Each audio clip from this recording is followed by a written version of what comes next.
Қазір әлем жылдам қарқынмен технология сағат санап дамып жатса да, еліміздің еңбек нарығында кәсіптік техникалық саласындағы мамандар тапшы. Жұмыс көп, білікті мамандар қажет. Білімді ұрпақ, білікті маман. Өз ісіңнің шебері болғың келсе, еліміздің таңдаулы мектептерінде немесе колледжінде оқығың келсе, Жарқын болашақ бағдарламасы арқылы білім ал. Жарқын болашақ жасөспірімдерді еліміздің жетекші оқу орындарына түсіруді мақсат ететін бағдарлама.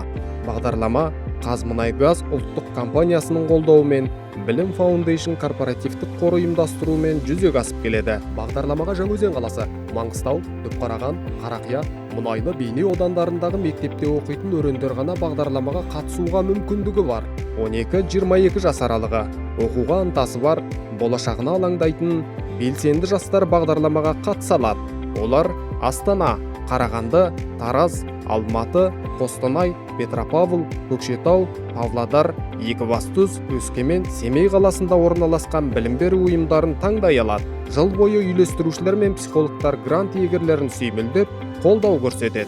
Грант иегерлеріне білім алу мен жатақхана ақысы, белгіленген көлемдегі жол шығындары, жоғарылатылған шәкіртақы беріледі. Қазіргі таңда 674 қатысушы еліміздің 11 өңіріндегі 57 білім беру ұйымында оқып жатыр. Олардың 208-і оқушы болса, 466 студент.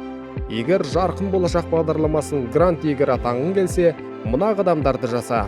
jarqinbolashaq.kz сайтына кір де өтініш беру батырмасын басып, құжаттарды толық жүкте. Сұхбаттан өткеннен кейін оқу орындарының көрмесіне қатыс. Ал кейбіріне оқуға түсу үшін колледждің шығармашылық емтиханын тапсыру керек. Таңдаған мамандығыңа сай білім беру ұйымын таңда. Алдымен толыққанды зерттеп ал. Білім беру ұйымының талабына сай келсең, арманыңа бір қадам жақындағаныңды сезінесің. Бағдарлама әрбір түлектің жұмысқа орналасуына жол ашады. Жұмыс берушілер студенттерді білім алып жүрген уақытта алдын ала үміткер ретінде таңдап, тағылымдамаға шақыралады. Егер балаңыздың мықты маман болып қалыптасқанын қаласаңыз, Жарқын болашақпен оқуға түсу мүмкіндігін жіберіп алмаңыз.